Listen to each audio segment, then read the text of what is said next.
me pongo a grabar. Vieron que las clases las estoy subiendo en la plataforma, armé una sección que se llama clases de repaso. Estoy metiendo todas juntas ahí, no separadas, digamos, por temas, sino que todas las clases de repaso están juntas.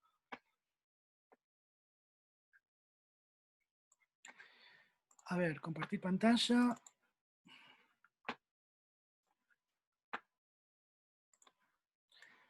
Bien, la clase que nos seguía era esta. Empezábamos con el agua en la atmósfera. Dejamos de lado ya la cuestión de calor, temperatura y radiación.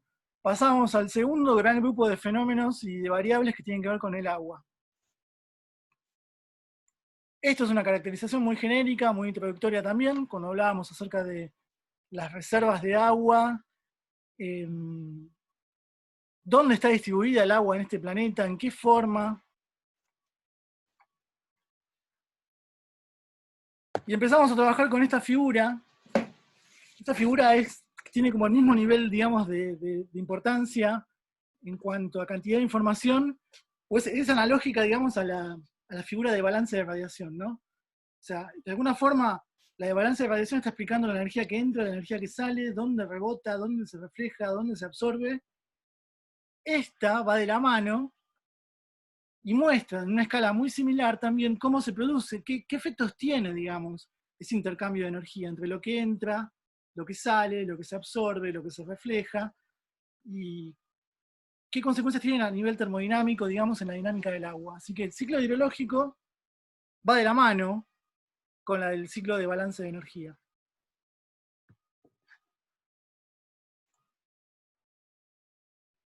Esta era una definición, como lo definíamos. Teníamos estos tres cambios de estado: evaporación, sublimación, transpiración o evapotranspiración, como, digamos, componentes esenciales de este ciclo hidrológico.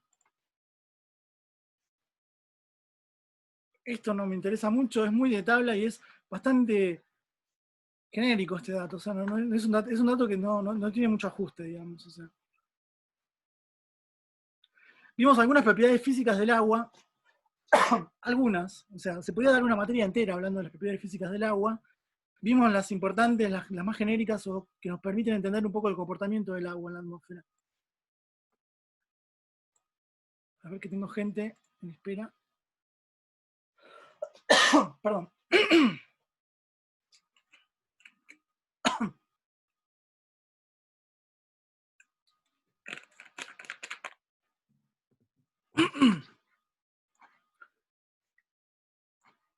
Todo esto de las características químicas o físico-químicas del agua no lo voy a evaluar, pero sí es muy importante que lo tengan en cuenta porque de alguna forma explica todas las propiedades y, digamos, fenómenos físicos que ocurren con el agua.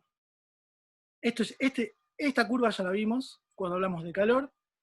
Justamente va muy de la mano, ¿no? Lo que está pasando con el calor y con el cambio de estado, y en definitiva es el cambio de estado el que vamos a ver reflejado en los fenómenos atmosféricos. Estas siguen siendo también propiedades del agua. Este es un gráfico que también, mírenlo.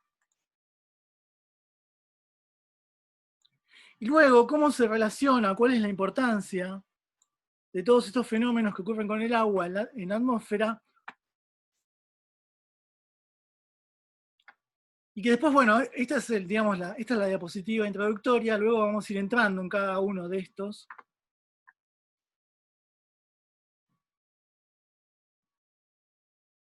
De lo primero que hablamos fue de la presión de vapor, de la humedad relativa, cómo medimos el contenido de vapor en el agua, y acá es donde entraba una definición que tenía que ver con la humedad absoluta y la humedad relativa.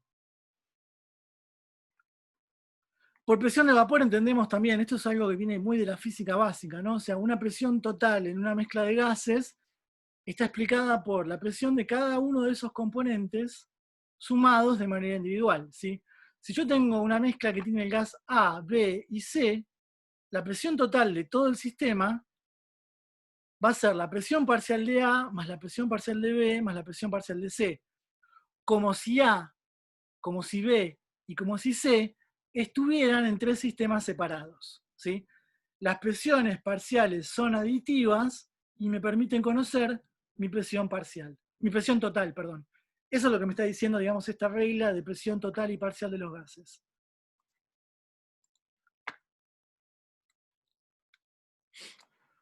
Por humedad absoluta la definimos como la cantidad de gramos de agua que se colectan si se condensa por completo el agua presente en una masa de 1 metro cúbico. Acá había que imaginarse un cubo imaginario de aire de 1 metro por 1 metro por 1 metro, 1 metro cúbico, que contiene una cantidad de agua X, y yo lo que hago es descender la temperatura de ese cubo de 1 metro cúbico y obtener toda el agua que se me condensa. Esa cantidad de gramos de agua que obtengo por condensación absoluta, porque condenso, no queda nada de humedad, dejo el aire de ese metro cúbico completamente seco, me va a dar la humedad relativa, la humedad absoluta, perdón. O sea, la cantidad de gramos de agua que colecto de condensar por completo toda el agua presente en ese metro cúbico. Eso es humedad absoluta.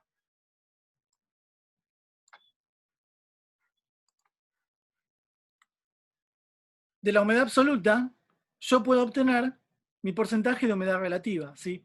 Porque ahora, la humedad relativa va a ser el cociente porcentual, digamos, la división entre la cantidad de agua presente en el aire de una determinada temperatura y la cantidad máxima de vapor de agua que ese aire podría contener a esa misma temperatura, ¿sí?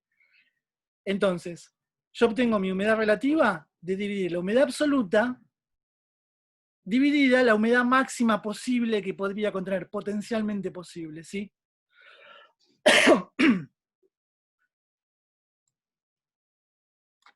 Así que esta es la fórmula para obtener la humedad relativa, pero para poder obtener mi humedad relativa yo necesito conocer la humedad absoluta.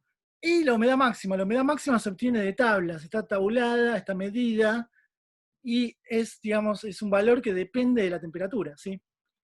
Para diferentes temperaturas uno puede obtener diferentes humedades máximas.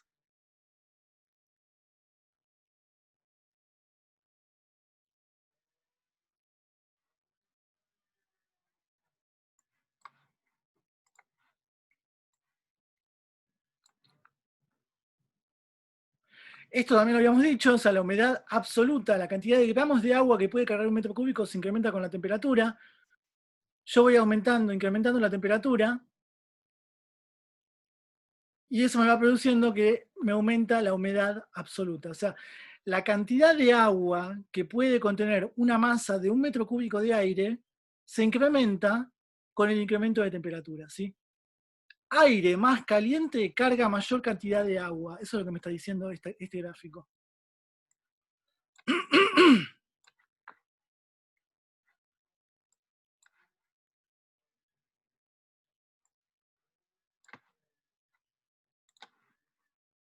Luego, esta es la forma, digamos, la relación para entenderlo, ¿no? O sea, tengo la misma masa de agua, la misma cantidad en las tres situaciones, son tres situaciones distintas.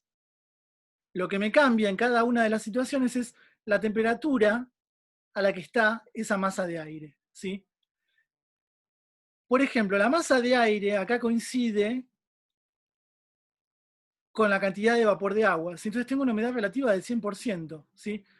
La cantidad de agua posible que puede cargar esa masa de aire a 21 grados es del 100%, está completamente saturado. Ahora, si yo a esa masa de aire le entrego calor, incremento su temperatura, ahora esa misma masa de aire va a ser capaz de contener la cantidad de vapor de agua original, que no me varía, que es siempre la misma, más un plus, que no lo tengo. Entonces, ya mi humedad relativa no es del 100%, sino que es del 50%. Si es del 50%, quiere decir que todavía le entraría otra cantidad exactamente igual de este vapor de agua, para saturarse, para llegar al 100, ¿sí? Luego, si sigo incrementando la temperatura, a 50 grados ahora, mi humedad relativa es del 25%. Quiere decir que tiene un cuarto de la capacidad posible de carga de agua a esta temperatura. Yo podría suministrarle 3 bolitas de agua de estas iguales para alcanzar la saturación, la humedad relativa de un 100%, ¿sí? Esto es lo que me muestra cómo, si voy subiendo la temperatura, me va aumentando la capacidad de carga de esta masa de aire, ¿sí?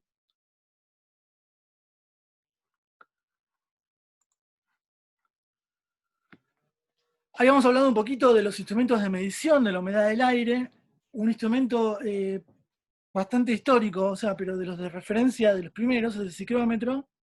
El ciclómetro dijimos que funcionaba con una serie de 2 termómetros acoplados, un termómetro seco, un termómetro húmedo. El termómetro seco tiene, digamos, el bulbo con el mercurio en contacto con el aire. El bulbo del termómetro húmedo estaba en contacto con un paño húmedo, mojado continuamente. Y entonces, yo tenía una porción del calor que era utilizada para evaporar el agua y luego me produce el incremento de temperatura. Como yo acá me gasto una fracción del calor para evaporar agua, el aumento de temperatura es menor que el aumento de temperatura en el termómetro seco, que no tiene gasto de calor en evaporación de agua, ¿sí? Eso es lo que me produce este delta T entre la temperatura seca y la temperatura húmeda, digamos. Luego, con este delta T, se puede estimar, digamos, con valores de tabla, cuál es la humedad del aire que está midiendo ese ciclómetro. Es una tabla ciclométrica. Otros instrumentos posibles son los higrógrafos o higrómetros. Estos ahora van a hacer un registro en el tiempo, o sea, ahora tengo una variable continua, o sea, a medida que va transcurriendo el tiempo, este aparato me va midiendo cómo cambia o cómo varía la humedad relativa del aire.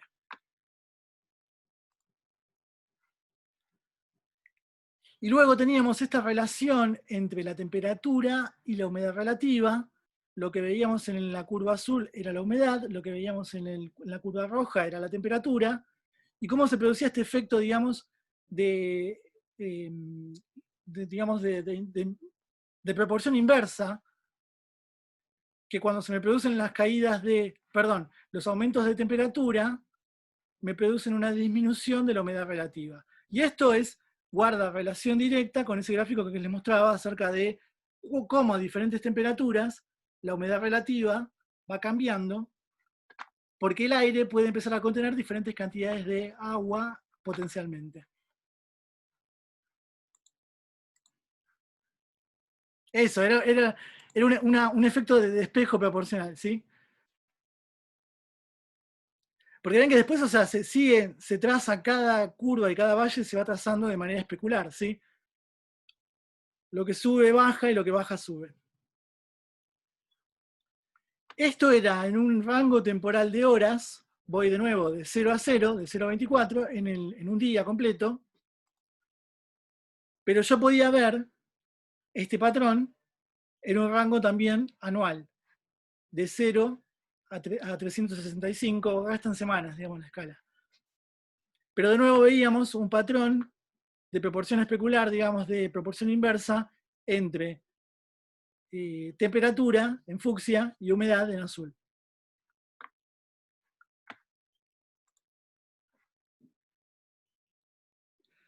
Luego entramos en algunos fenómenos físicos como son la evaporación y la evapotranspiración. Cuando hablábamos de evaporación, hablábamos de la simple emisión de vapor de agua a la atmósfera por una superficie húmeda, en estado sólido líquido, a temperatura por debajo del punto de ebullición. Esto te guarda relación con una consulta que hizo Carlos en la clase pasada. Ven que, o sea, yo les mostré el gráfico de temperaturas de calor sensible y calor latente, esa curva, ¿se acuerdan de el cubo de hielo que lo voy calentando, me sube la temperatura, se empieza a fusionar, se me plancha en una meseta y no hay cambio de temperatura, todo el hielo se me hace agua, le sigo entregando calor, me aumenta la temperatura y entro de nuevo en el rango de calor sensible. Esa agua líquida entra en ebullición cuando llega a los 100 grados, se me produce el cambio a vapor, se plancha la curva. Estoy yendo a la chapa, pero me imagino que me están siguiendo, ¿no? ¿De qué estoy hablando? El fenómeno de evaporación no requiere que se produzca, que la temperatura de la superficie o de la atmósfera esté a 100 grados para que yo vea ebullición. Esa curva de calor latente, calor sensible, sirve, o está hecha, digamos, a partir de agua pura que yo le suministro calor, ¿sí? Luego pasa que, si yo tengo agua pura o no, por debajo de los 100 grados también entra, digamos, en evaporación. Pero no es una evaporación, digamos, global, total. O sea, no es lo mismo evaporación que ebullición. La ebullición es a los 100 grados, una consecuencia es la evaporación. La evaporación puede ser en un rango muy amplio de temperatura, no necesariamente a 100 grados. Por supuesto, si yo incremento la temperatura y voy ascendiendo y me acerco a 100, me aumenta la tasa de evaporación, ¿sí? Pero, o sea, no, digamos, o sea, para separar, digamos, lo que es la curva de calor latente y sensible de agua pura y los fenómenos de evaporación, condensación, solidificación, fusión, digamos, a nivel de atmosférico, a nivel de superficie, ¿sí? Ahora, igual, porque estoy pensando, les estoy haciendo esta aclaración, pero si yo estoy pensando en el fenómeno, digamos, de cómo el agua se me congela o se me hace líquida, cómo pasa de hielo a líquido, la mayoría de las veces sí necesito tener 0 grados, porque estoy justamente hablando de agua, ¿sí? O sea, el agua líquida que se precipita, que cae en un charco y se acumula, para que se congele y el otro día aparezca escarchado eso y aparezca, digamos, una capa de hielo, requiere que se produzca un descenso de temperatura a 0 grados. Si no hay descenso de temperatura a 0 grados, no se produce ningún tipo de solidificación, ¿sí? Entonces, pero de nuevo, estoy trabajando con agua líquida ya. O sea, así que de a poco como para ir separando, digamos, estos fenómenos de la curva de calentamiento del agua pura. Entonces,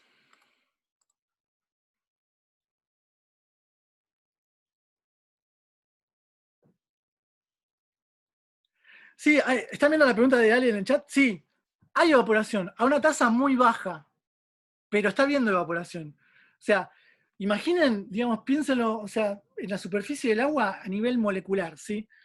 ¿Se acuerdan que, no me acuerdo, o sea, había una diapositiva, creo que viene ahora, que mostraba en la interfaz, digamos, entre el aire y el agua líquida, todo el tiempo tengo un equilibrio dinámico donde la fase acuosa está perdiendo moléculas que están pasando al aire.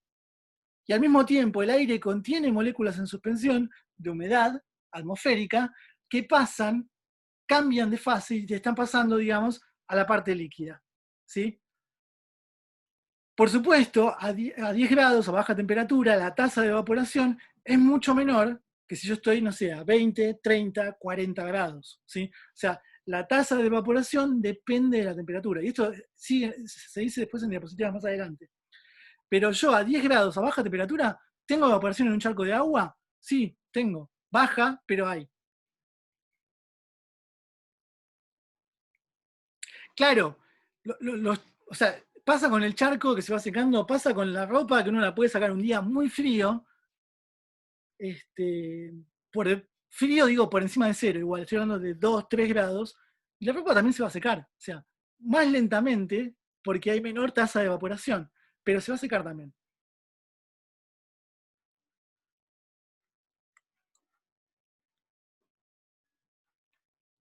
Bien, entonces empezamos a definir estos dos fenómenos, evaporación y evapotranspiración. Evaporación era el pasaje a fase gaseosa. La transpiración vegetal es la pérdida de agua por parte de los vegetales. Esta pérdida de agua es producto de la respiración celular. ¿Se acuerdan? El último receptor de electrones era el oxígeno. El oxígeno se combinaba con unos protones sueltos, o sea, y eso se liberaba en forma de agua junto con el dióxido de carbono. Esto es producto de la respiración celular. La combinación de evaporación más evapotranspiración, perdón, más transpiración vegetal, me daba la evapotranspiración como fenómeno. Pérdida combinada de agua en forma de vapor que contiene la evaporada directamente del suelo y la transpirada por las plantas a la atmósfera. ¿Sí? Y el gráfico mostraba esa integración entre diferentes tipos de evaporación y evapotranspiración. Bueno, lo prometido es deuda. Estamos en 20 pasados en realidad ya. Quedamos en evaporación y evapotranspiración. Ahí es donde arrancamos en el próximo repaso. Bien, de mi parte estoy listo. Si no hay dudas, consultas o cualquier cosa me escriben durante el fin de por la plataforma. No, gracias a ustedes. Gracias por estar del otro lado. Así que bueno, buen fin de semana largo. Estudien, descansen. Y cualquier cosa hablamos. Nos vemos. Saludos. Saludos. Chao, saludos.